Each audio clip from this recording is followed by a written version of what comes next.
visto el otro día, hemos revisado cómo es la estructura histológica del tejido muscular, que finalmente, una vez que logramos entenderlo, vamos a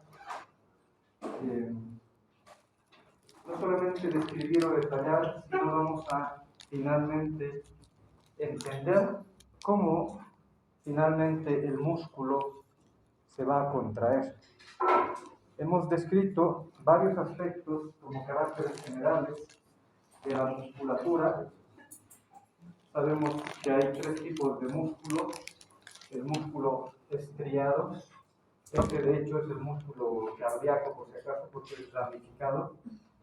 Luego está el músculo liso y el otro que es el músculo esquelético.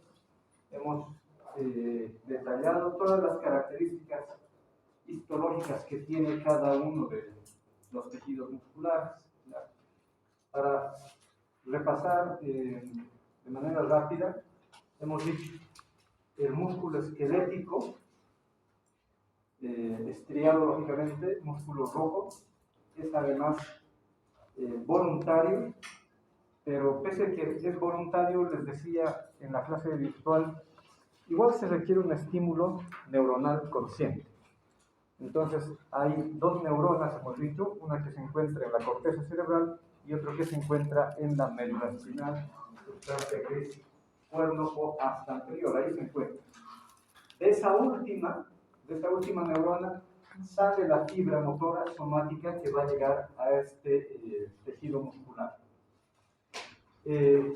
Como es alargado, entonces, y además es esquelético, porque gracias a sus revestimientos al epimicio, al perimicio y al endomicio, es que finalmente este músculo termina constituyendo tendones o fascias o aponeurosis que le permiten adherirse sobre todo a la estructura ósea, hacia los huesos, formando los tendones.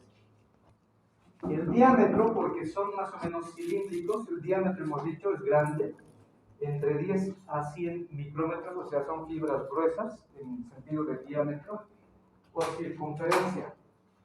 Después, este tipo de músculo o tejido muscular tiene proteínas contráctiles organizadas en sarcómeros. Sí, de hecho ya hemos hablado de lo que es o cómo está constituido un sarcómero. Hoy lo vamos a recordar enseguida. En cambio, el músculo cardíaco, si bien es rojo, es estriado, se parece a este, mas no es polinuclear, ¿ya? Pero también las fibras son cortas, no son tan alargadas como estas otras. Y además el músculo cardíaco es ramificado. Y esas ramificaciones sirven para interconectar, porque ya sabemos que este tipo de tejido, las fibras musculares de ese tipo de tejido muscular no interconectan. No hay comunicación entre una célula muscular y la otra célula muscular en relación al tejido esquelético. En cambio, el músculo cardíaco sí.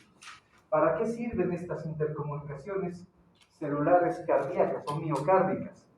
Justamente para que se propague más rápido el estímulo o impulso eléctrico que genera la contracción. Para eso sí.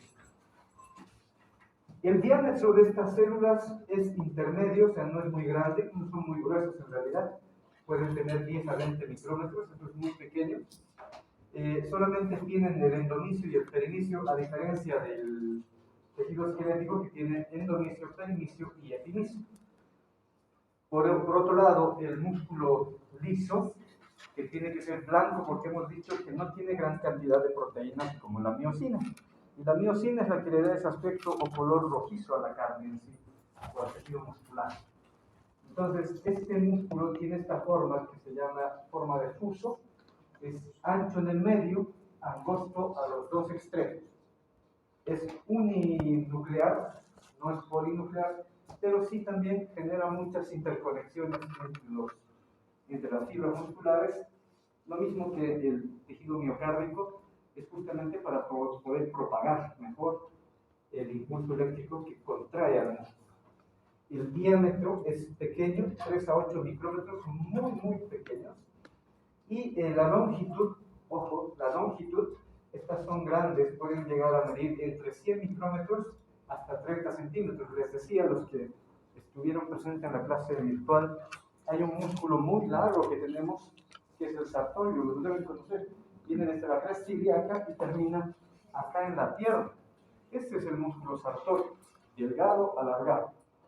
Entonces, ese músculo tiene fibras todavía un poco más largas, por eso la longitud puede ser hasta 30 centímetros de una fibra muscular, y por eso también son polinucleares, lógico, tiene que tener más núcleos porque la célula es bastante alargada.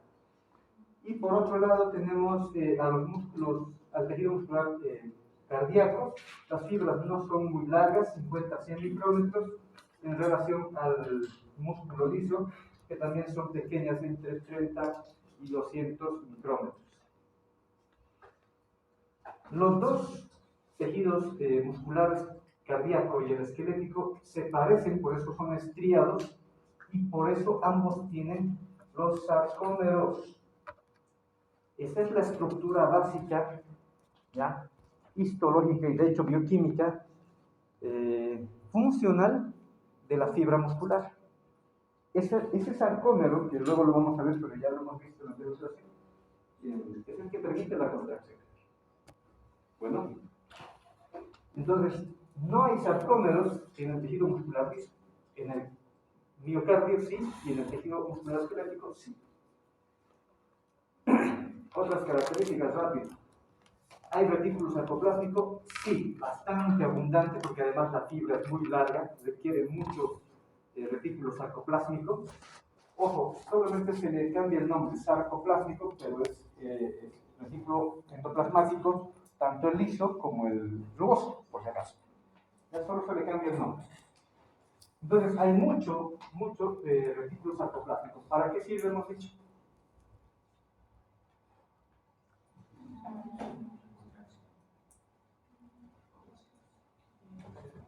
Sobre todo sirve de almacén para el calcio. Además que forma las proteínas, porque el retículo sarcoplásmico junto con el aparato de Golgi son los encargados de formar componentes proteicos. ¿Ya? Ahí se almacena el calcio. Por lo tanto, hay abundante porque justamente se requiere también una gran cantidad de calcio dentro de la célula.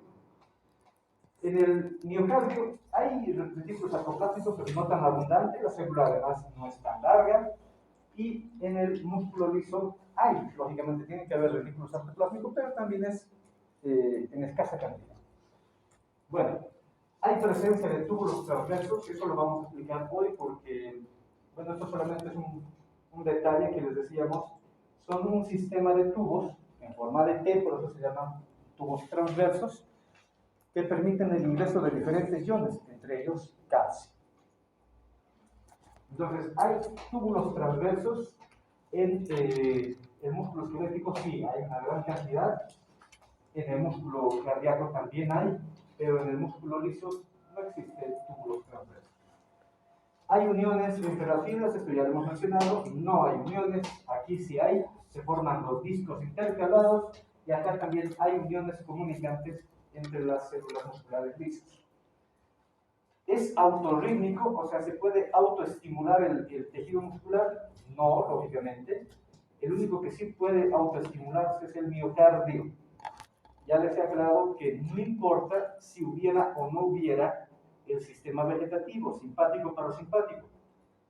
Si no existiera eso, de todos modos el corazón seguiría latiendo. Lo único que hace el sistema simpático, y lo vuelvo a aclarar, y el parasimpático, es o bien aumentar la contracción o reducir la contracción. O sea, los números de latidos que pueda generar el corazón. Eso es lo que hacen el sistema simpático o parasimpático. No le estimulan al corazón para que se active y recién lata. No, no sucede así. En cambio, el músculo liso también tiene un cierto grado de automaticidad, pero sobre todo la automaticidad es derivada por el sistema vegetativo, ¿ya? Sobre todo el componente parasimpático es el que estimula a todo músculo liso para que se contraiga.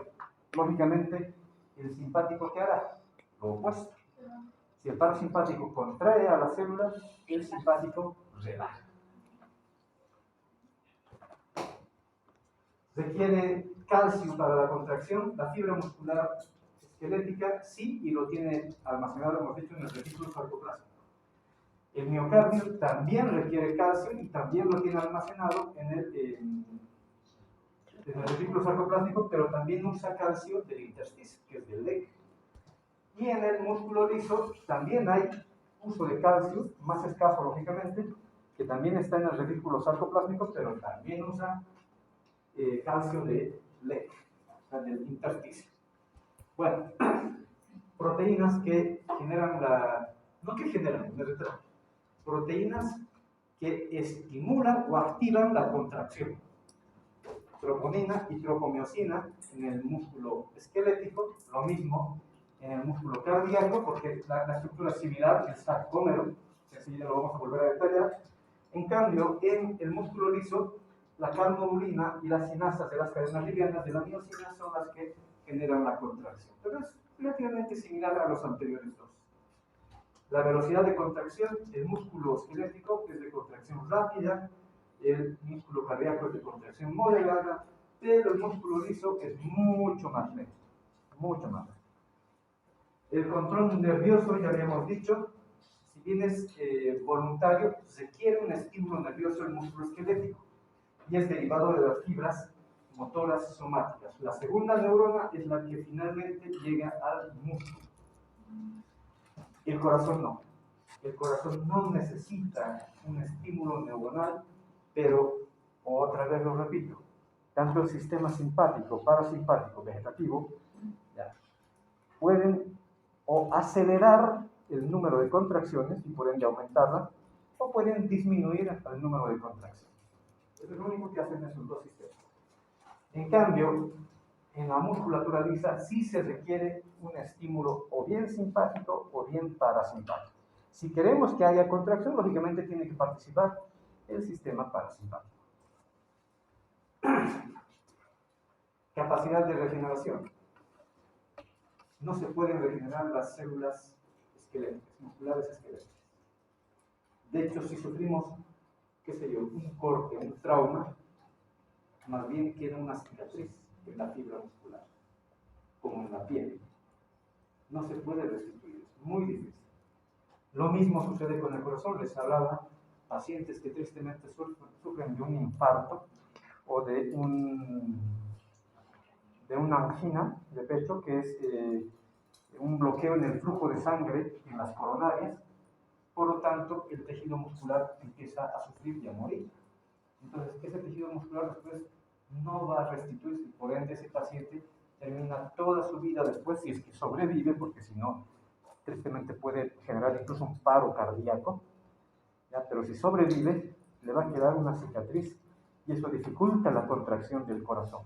Porque ¿dónde tenemos más cantidad de tejido muscular cardíaco? Hemos dicho a nivel de los ventrículos. Porque las aurículas, si bien tienen tejido muscular cardíaco, pero es muy escaso. Las paredes son muy delgadas en las aurículas. En cambio, el músculo liso sí tiene cierta capacidad de regeneración, pero mucho va a depender de cuál ha sido el mecanismo de agresión. Si el mecanismo de agresión es muy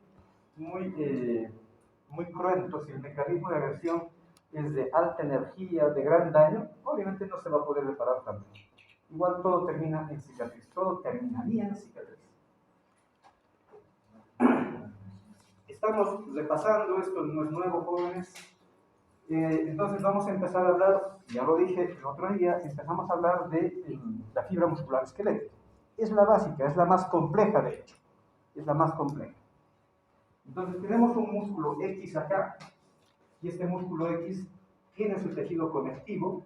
Primero tiene la fascia, que es una envoltura que le ayuda a protegerla y también le ayuda a aislarla de otros músculos.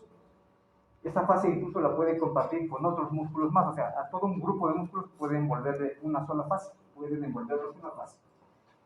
Después de la fascia, o sea, por debajo de la fascia, se encuentra recién el epimísio, que es el que recubre al músculo, a la masa muscular, cualquiera que sea este. Dentro de una masa muscular, hemos dicho, hay conglomerados de fibras musculares. A cada conglomerado le llamamos fascículo. Entonces, como ejemplo, en este esquema, este músculo tiene 1, 2, 3, 4, 5, 6, 7, y después nos está saliendo 8 fascículos. Entonces, en otras masas musculares más amplias, como el dorsal ancho, decíamos, en la región glútea, los músculos glúteos, que son también de gran masa, entonces, ellos pueden tener más fascículos que simplemente 8, muchos más fascículos. Hasta ahí se entiende, ¿verdad? Entonces, cada fascículo se puede separar del otro fascículo porque tiene otra envoltura de tejido conectivo. ¿A ese qué le vamos a llamar? El perinicio. El perinicio es el que permite separar a los fascículos entre sí. ¿Ya? Y el epinicio agrupa a todos los fascículos, formando la masa muscular. Dentro de un fascículo ya están las fibras musculares, las células. En este caso, en este fascículo, tenemos 1, 2, 3, 4, 5, 6, 7, 8, 9, 10, 11, 12, 13, 14, más o menos 15 con la que está saliendo. 15 células o fibras musculares, ¿ya? En este fascículo.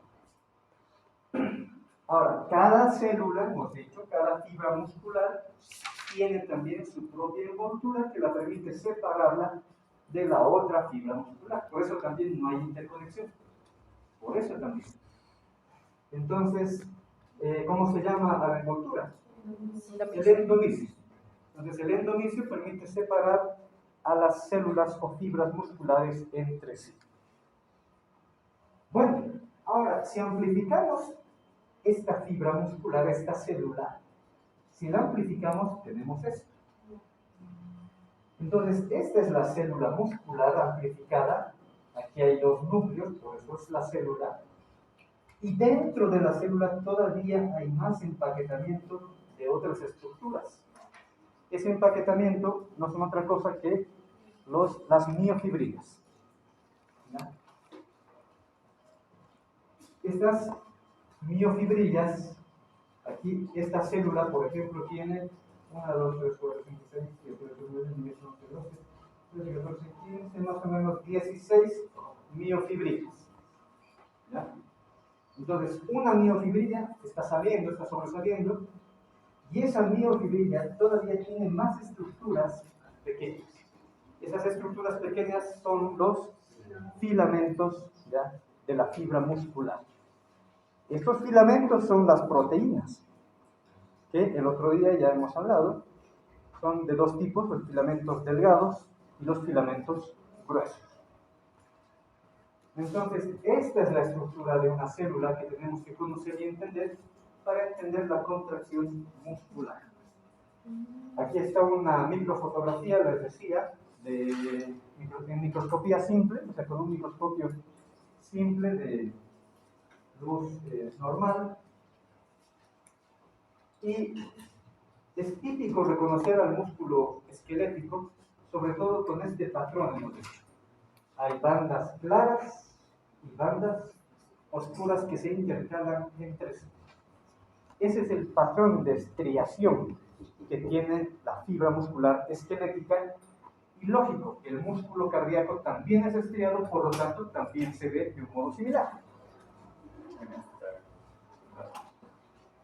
También se ve entonces de esa manera el músculo esquelético, perdón, el cardíaco, porque ambos son estriados, rojos estriados. Esto ya lo hemos aclarado. Llega un nervio somático y el nervio somático se empieza a dividir en pequeñas ramas, lógicamente son casi microscópicas, y esas pequeñas ramas están directamente entrando en contacto con una fibra muscular, con una célula, no con el músculo, ojo, no con el músculo. Esto lo va a tener cada fibra muscular, todas las fibras musculares. ¿De qué estoy hablando? De la placa terminal motora. Entonces, llega la fibra nerviosa somática motora, se une a la superficie de la membrana celular de la fibra muscular, y esta superficie es una superficie plegada o corrugada. Y les dije, se parece, pero no es, a una sinapsis. ¿Por qué? Porque aquí tenemos una neurona que sería como la neurona presináptica. Esta neurona presináptica que tiene muchas mitocondrias, vesículas presinápticas, porque en estas vesículas, que son como pequeñas bolsas o globos dentro de la célula, está el neurotransmisor. Ahí dentro se encuentra el neurotransmisor que una vez que lo requerimos es liberado hacia el espacio neuromuscular. Este sería el espacio neuromuscular, lo que en una sinapsis sería la hendidura sináptica, este espacio. Entonces, el neurotransmisor va a ser liberado al espacio neuromuscular. Una vez que está ya en el espacio, ya depende de la fibra muscular si tiene o no un receptor para el neurotransmisor. De hecho, nos hemos adelantado. ¿Cuál era el neurotransmisor que se usa? Acetilcolina. Acetilcolina. Entonces, si la neurona libera acetilcolina, ¿qué necesita la membrana celular de la fibra muscular? ¿Qué necesita? Para acetilcolina. Entonces, estos puntos rojos van a representar la acetilcolina y esta estructura azul nos va a representar un receptor para acetilcolina. ¿Listo? Eso es lo único que necesita. Luego, ¿qué va a pasar? La acetilcolina se une a su receptor, se acopla, y esa unión entre ligando y su receptor de ligando es la que genera un cambio en la célula de la fibra muscular. ¿Qué tipo de cambio? Básico, es similar al trabajo neuronal, que en otro momento lo vamos a hablar. Genera un mecanismo de despolarización, lo que debiese al revés. Lo que ahora es negativo dentro de la célula de la fibra muscular tiene que volverse positivo. ¿Y para que eso ocurra, qué tiene que ver?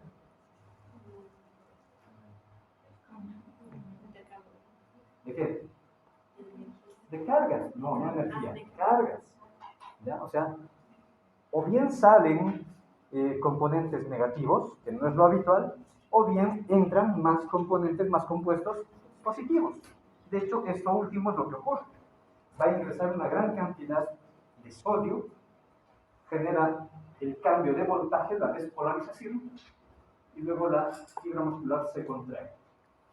Esto dicho de una manera muy simple, porque dentro de la célula, lo vamos a ver en un rato, ocurren más eventos.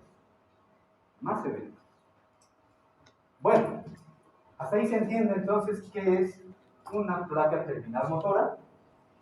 De hecho, una masa muscular, qué sé yo, el bíceps, puede tener miles de placas motoras, dependiendo cuántas fibras musculares constituirían al músculo bíceps. Supongamos que tienen 1000 fibras musculares, entonces van a haber 1000 placas terminales. 1000 placas terminales. ¿Se entiende, no? Y el otro detalle, bueno, esto es otra vez una microfotografía simple también, donde vemos aquí está la fibra muscular, la ramificación nerviosa motora somática, y aquí está la placa neuromuscular.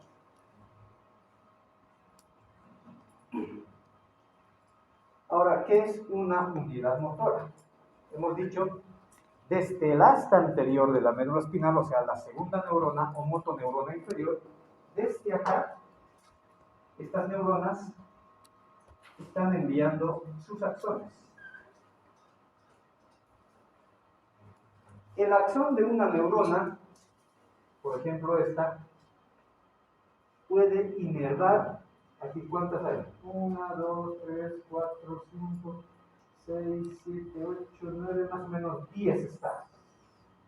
Esta neurona, que nace del asta anterior de la sustancia gris de la médula espinal, por su axón está llegando al músculo X, que sé yo, puede ser el bíceps, cuádriceps, cualquiera. Esta fibra nerviosa motora somática está logrando inervar a más o menos 10 fibras musculares. 10 fibras musculares. A esta distribución neuronal se la conoce como la unidad, ¿perdón? ¿Qué pasó?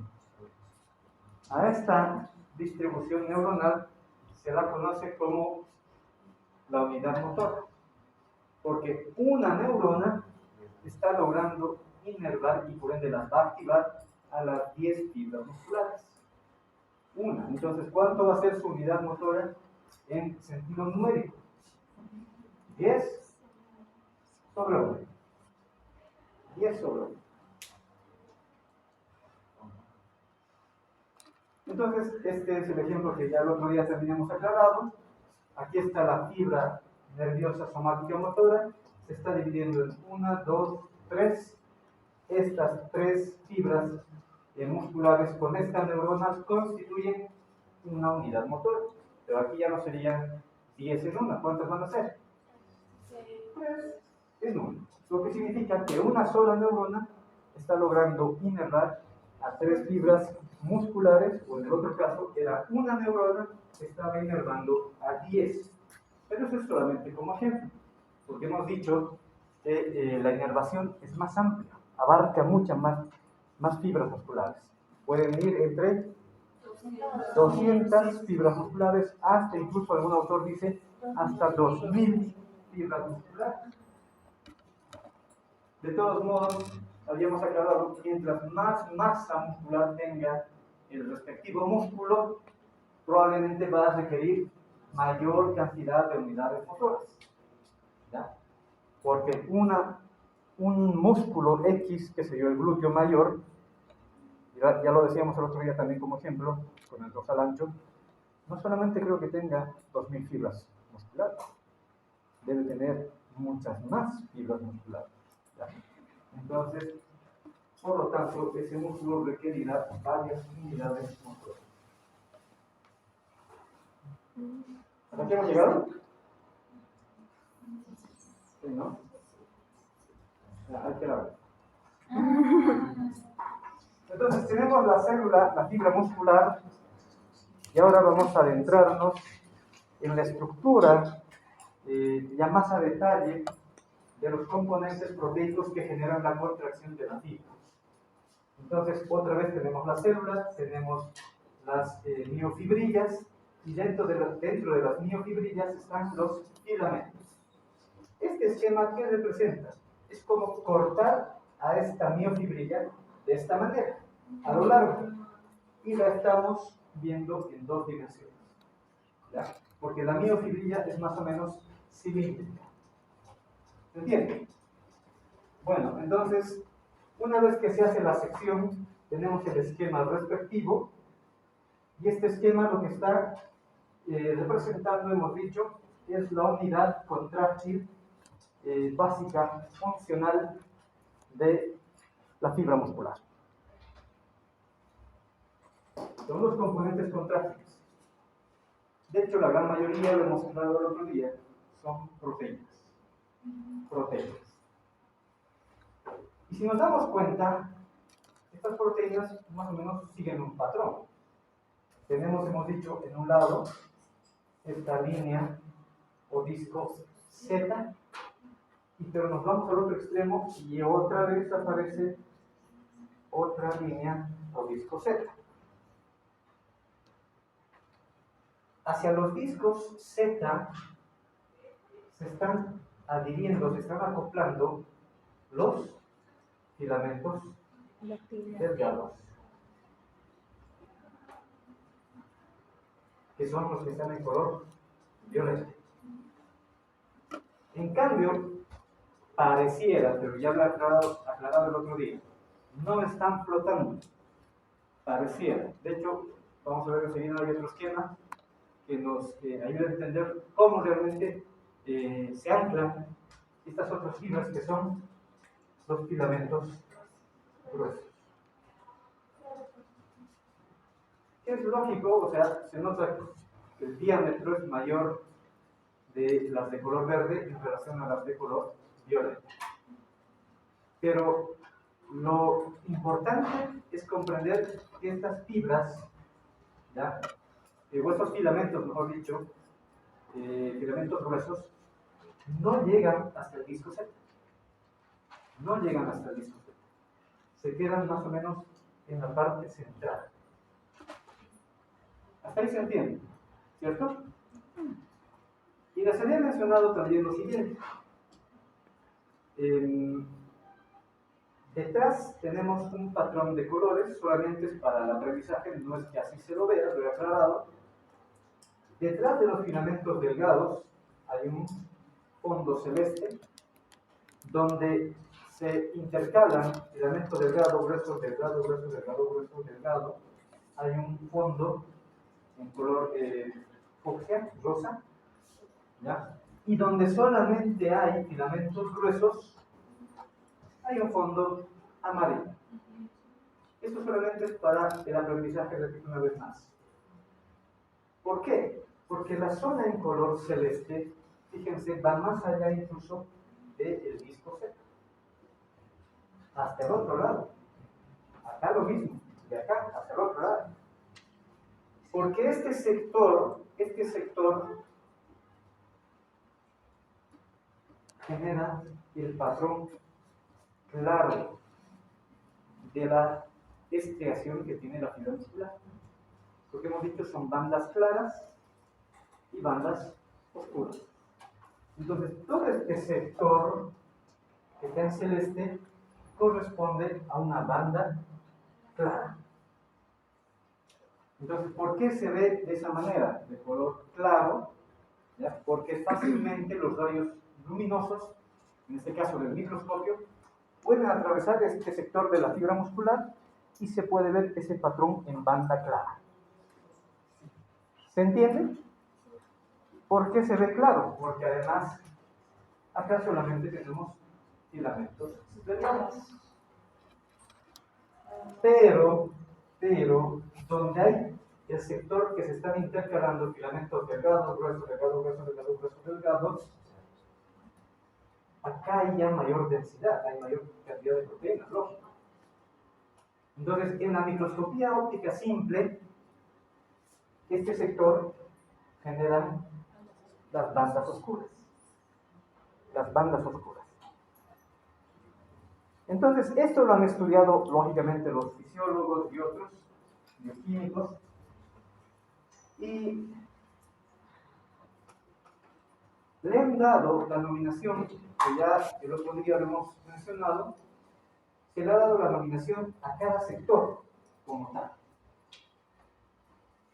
Este sector le vamos a llamar la banda I, que es la zona clara, que no solamente abarca desde el disco Z, sino va hasta el otro lado inclusive, o sea, hasta el otro sarcómero.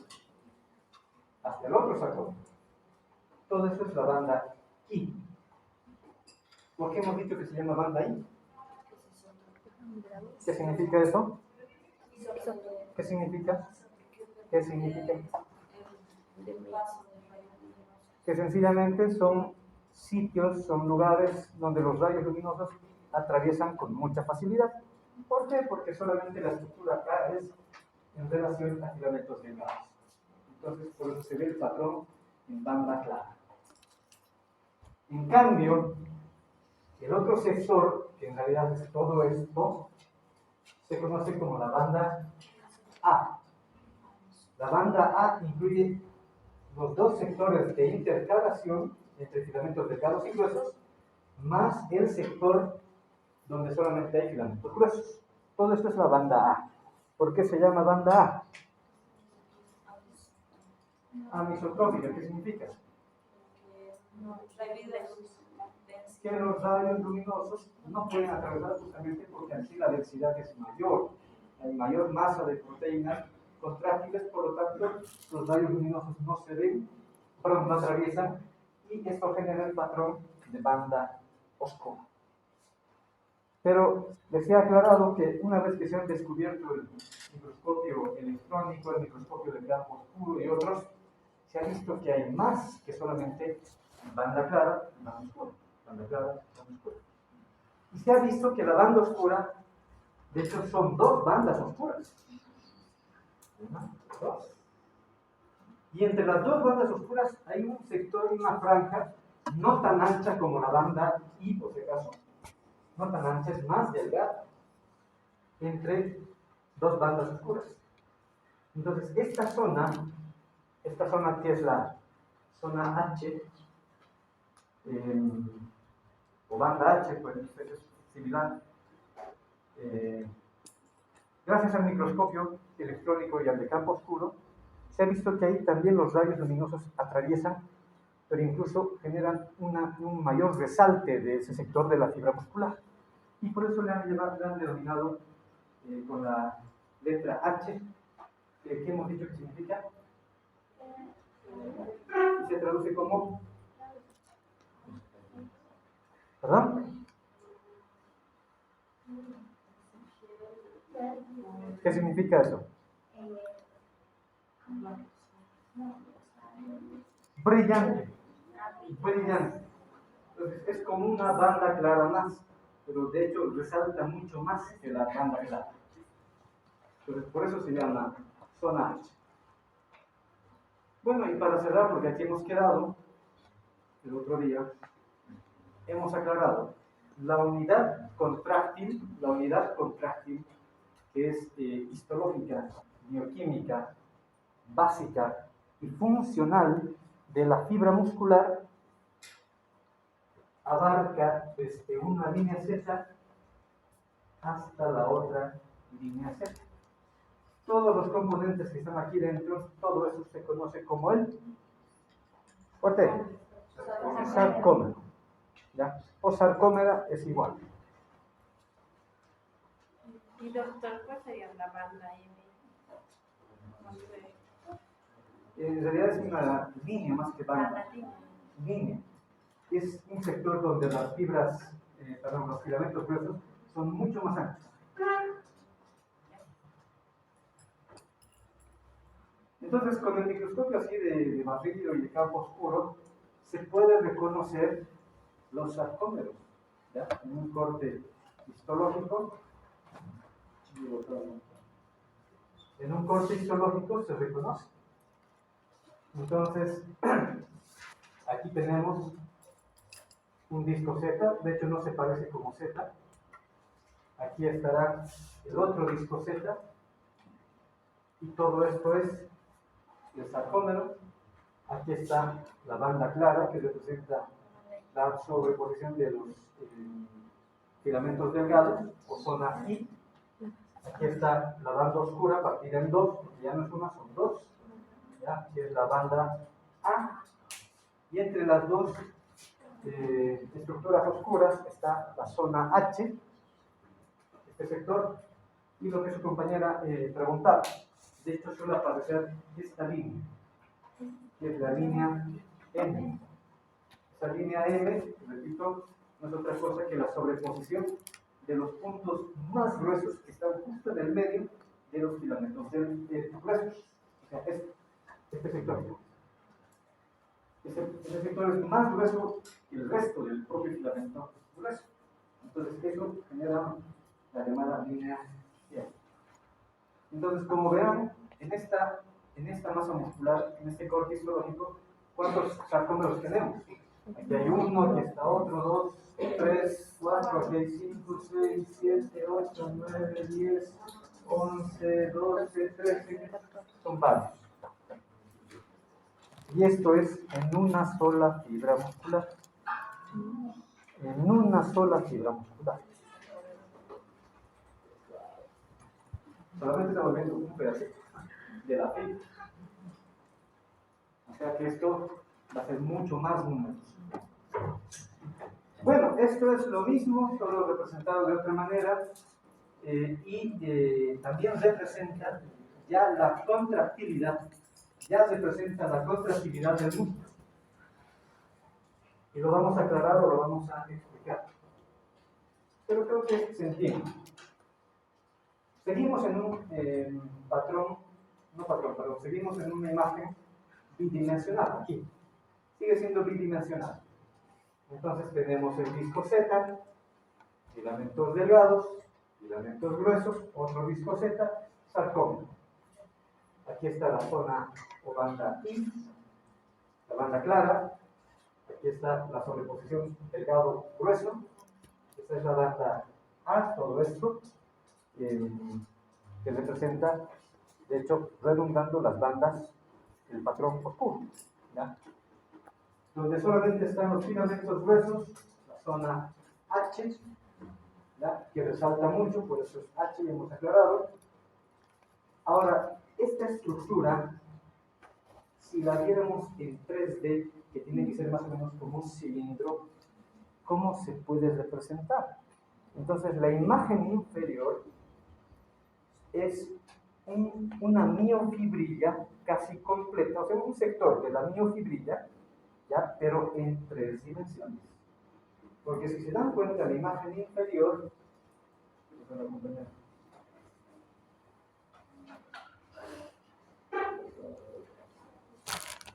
¿está despierta? ¿Está desmayado? Yo hoy me aburría.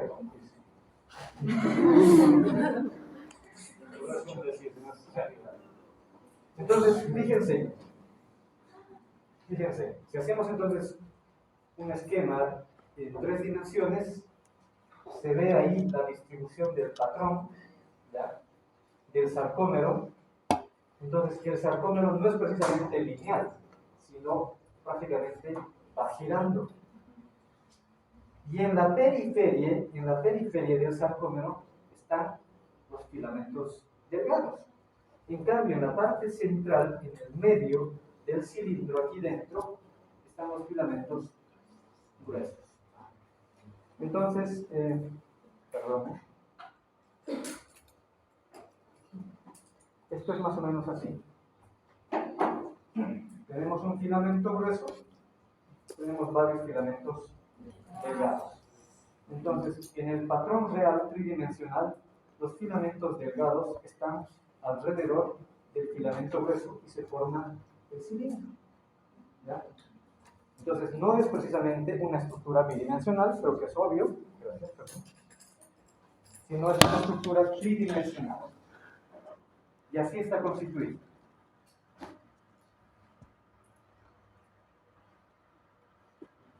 Entonces, cuando se hace un corte también histológico y se lo amplifica lógicamente con el microscopio, ¿ya? Vemos ese patrón. Aquí está entonces todo el componente estructural proteico de la miofibrilla. Los puntos, los que están cerca se van a dar cuenta de lo que estoy hablando. Los puntos que son más o menos de color gris, no se notan mucho, serían los filamentos delgados, y los puntos gruesos más oscuros son lógicamente los filamentos gruesos. Entonces, este es el verdadero patrón, que es como un panal de abeja, si se dan cuenta. ¿Ya? Esa es la estructura que tiene cada célula muscular, tanto en el corazón, porque el miocardio es muy similar, y lógicamente el músculo esquelético. Entonces, este es en la imagen también tridimensional, ¿ya? Por eso se ve medio borrosa, porque se está sobreponiendo todo. Bueno, entonces esto ya lo hemos mencionado. Estas son las estructuras y componentes, de hecho, de la unidad contráctil de la fibra muscular, el sarcómero o sarcómero. Y aquí pero aparece un nuevo componente, de hecho faltan más, pero un nuevo componente. Aquí están las proteínas, ya que forman el disco Z, que sirven para el anclaje de los filamentos delgados. ¿Y qué son los filamentos delgados? Generalmente son proteínas de actina. En cambio, los filamentos gruesos, ¿ya? Los filamentos gruesos son miosina. Ahora, hace un rato les decía, los filamentos gruesos no están flotando, ya no están levitando, sino están anclados al disco Z a través de otra estructura proteica que, bueno, la teoría nos dice que esta proteína más o menos genera una especie de hélice o de resorte, ¿ya? En ambos extremos del filamento grueso. ¿Qué es esta proteína? Es un filamento de quitina, que es otra proteína, ¿ya? Entonces, para el anclaje de los filamentos gruesos se requiere de esta proteína, que es la titina. Es una proteína alargada, así como la ven en el esquema, así alargada tiene que ser. Bueno, pero en los dos extremos generan este patrón helicoidal con forma de espiral o de sol. Y luego ya tenemos lo que ya conocemos. Zona I, zona H, la zona A y la zona H. Y la línea M, o bandas. Todo esto constituye un sarcófago. Bueno, volviendo a la imagen bidimensional para entender la actividad contráctil del músculo, tenemos este esquema. Este esquema lo que está representando, si se dan cuenta, es la contracción del músculo en 3 etapas. La contracción del músculo en 3 etapas. Primero, en esta primera etapa, el músculo recién está siendo estimulado y recién va a empezar la contracción. ¿Cómo vamos a entender el mecanismo de contracción? Básicamente, el sarcómero, de su tamaño que tiene que reducir su diámetro por lo menos hasta la mitad o más. Puede reducir bastante su longitud. Por eso se genera la contracción. De hecho, el mecanismo de movimiento no es otra cosa que el acortamiento del músculo con desplazamiento de un segmento. ¿Se entiende? Lo habían explicado esto, por si acaso. Ahora, ¿qué está pasando? ¿Qué está pasando en este esquema? Aquí la fibra muscular recién está siendo estimulada y recién va a empezar la contracción. Aquí la contracción ya empezó. Ya empezó la contracción. ¿Y qué está ocurriendo? Fíjense que los filamentos gruesos no se mueven para nada. Los filamentos gruesos no se mueven para nada. ¿Quiénes se están moviendo? Los filamentos delgados son los que se están moviendo, se están desplazando. ¿Qué está pasando con la zona H? La zona, el fondo amarillo. Cuando estaba recién el estímulo, todo estaba normal de su longitud correspondiente, pero cuando ya empieza la contracción, va reduciendo su longitud. ¿Quién también está cambiando? Fíjense cómo está aquí la zona A. Bueno, vamos a dividir la zona A en dos porque tiene que ser así. Fíjense cómo está esta zona A y cómo está esta otra zona A. Son dos.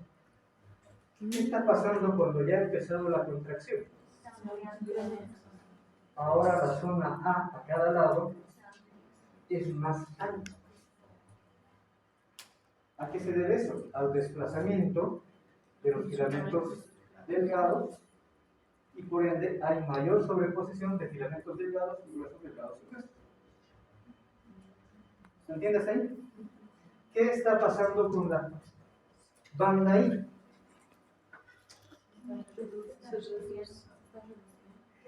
Ya, la banda I o la zona clara tiene su diámetro respectivo, pero cuando ya empieza la contracción y cuando la contracción ya ha terminado, prácticamente casi desaparece.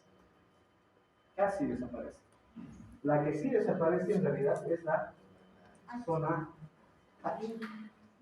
La zona H. Porque al final los filamentos delgados pueden seguir sobreponiéndose entre sí. Entonces desaparece la zona H. La línea. En teoría no, porque la línea N está formada justo por el sector medio de todos los filamentos delgados. O sea, no se va a mover. Pero las bandas sí se modifican. ¿Se entiende esto?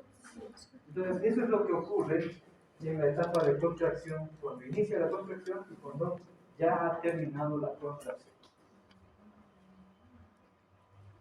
Entonces, si tenemos que entender, para adelantarnos un poco, si tenemos que entender cómo es que realmente se contrae el músculo, Porque esto, si bien espero que realmente lo hayan entendido, parece mágico. Es como que pensar así que los filamentos solitos se van a caminar o se van a desplazar. Y no es así. No es así. ¿Ya? ¿Qué es lo que ocurre realmente? Que en un momento lo vamos a detallar. Pero lo que ocurre es que desde el filamento grueso salen como unos brazos, como unos pequeños brazos de proteína, lógicamente, que se unen al filamento delgado y lo mueven. Otra vez, y lo mueven. ¿Se entiende? Sí. Eso es la contracción. Entonces, el desplazamiento, de hecho, esta es la teoría del filamento deslizante. Esta es la teoría del filamento deslizante. O sea, las proteínas de miosina son las que se acoplan, se agarran, entre comillas, de las proteínas de actina y las van jalando, las van desplazando de esta manera. ¿Entienden? Bueno, en términos simples, ¿no? En términos simples. Ahora, en una imagen de microfotografía también simple, podemos ver cómo se genera la contracción. Aquí está todo normal, cuando no se ha contraído todavía, aquí cuando ya ha empezado la contracción, y aquí cuando la contracción ya terminó. Y si se dan cuenta, las zonas claras prácticamente casi no se ven. El sector de la banda H, igual, ya no hay.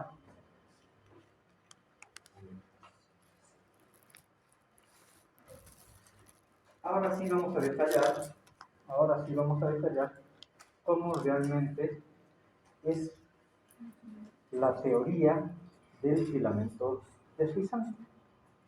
Ahora sí, tenemos que entender cómo ocurre la contracción. En este caso, en un sarcófago. En un sarcófago. ¿Estamos? ¿Ya continuamos? No, ya no. No, dice.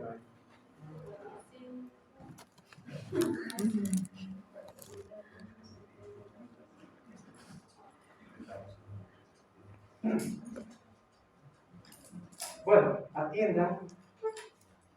Es relativamente sencillo. Los filamentos gruesos, ya lo hemos aclarado, están constituidos por miosina. La miosina es un tipo de proteína que, bueno, tiene dos componentes, pueden ser alfa, beta, y van formando cadenas largas. Pero además de formar cadenas largas, para constituir todo el filamento grueso, hay sectores de la miosina donde la proteína es más voluminosa. O sea, hay más masa proteica en este sector. De hecho, si lo vemos como tal en el esquema, se parecen a ¿qué?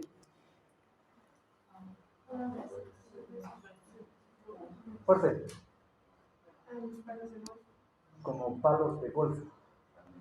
Esa es la estructura, ya, más o menos figurativa, que tiene el filamento grueso, o las proteínas del filamento grueso. Entonces, tienen este sector que se llama la cabeza de miosina, y el resto vendría a ser el brazo o cola de la miosina. Entonces, en un filamento grueso hay varios componentes proteicos de miosina con sus cabezas, sus brazos y sus colas. ¿Ya? Varios. Y que forman un patrón, ya saben, que es más o menos cilíndrico, como filamento grueso, al final. ¿Así se entiende? ¿Sí? Por otro lado, tenemos proteínas más o menos redondeadas, como pelotitas. Estas son las proteínas de actina. Entonces, no es una proteína, sino son varias proteínas enlazadas formando una especie de de racimo, ¿ya? Alargado, en dos cadenas, y más o menos se va generando una estructura helicoidal o torsionada, o en espiral, o sea, va rotando. Sabemos que la actina, que pertenece al filamento delgado, se va a acoplar hacia el disco Z, que es también otro compuesto proteico.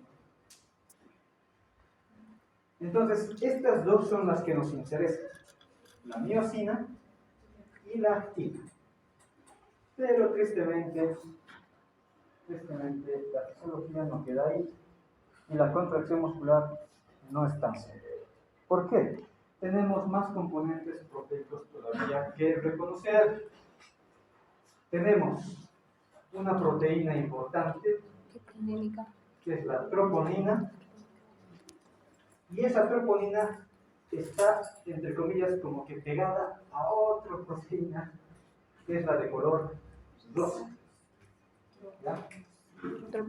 La de color rosa es la tropomiosina. De hecho, la de color rosa sirve como una especie de cinta, si gustan, donde se van a ir acoplando las actinas. O sea, la base de la hélice del filamento delgado es la tropomiosina. Y sobre la tropomiosina, las actinas se van acoplando para formar esa doble hilera en forma de hélice. Ahora sí, el sarcómero está completo. Ahora sí. ¿Hasta ahí se entiende? ¿Se ha entendido? ¿Me están siguiendo? ¿Qué va a pasar en el mecanismo de la contracción? Algo tiene que suceder con estos componentes proteicos. Viene el ATP. Este ATP se acopla a su sitio de unión en la cabeza de la miosina, y la cabeza de miosina de hecho trabaja como una enzima que rompe el ATP y lo va a transformar en ¿qué? ¿En ADP? No. Y lo convierte en ADP y un fosfato. Un fósforo. O sea, de lo que era ATP, ahora es ADP, adenosín difosfato, y queda el fósforo suelto, libre. ¿Hasta ahí se entiende?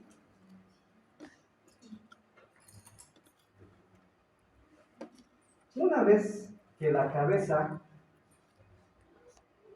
al revés, una vez que el ATP se ha unido a la cabeza de miosina, la cabeza hace este movimiento. Como ese adorno del gatito.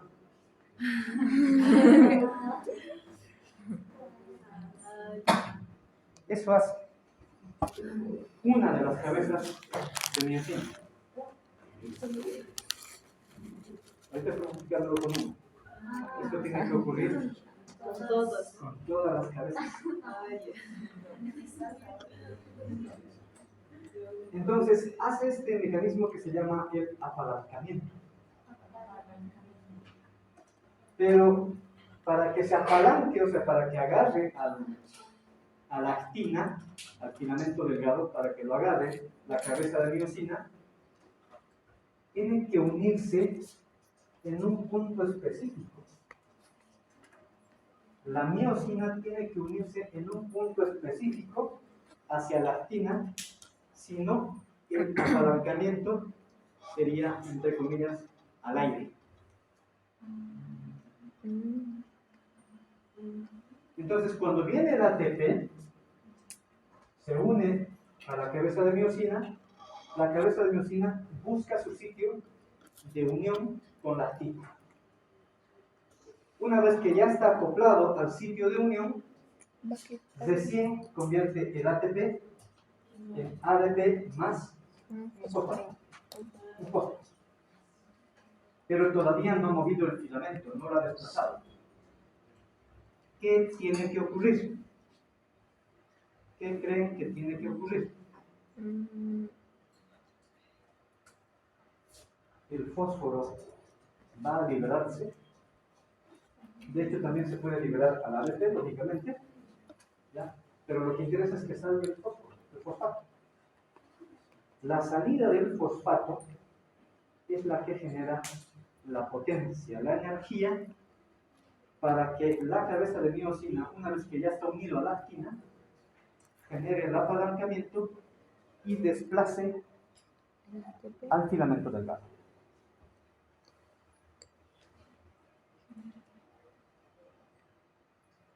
¿Se entiende? ¿Puedo volver a sí, no, por favor.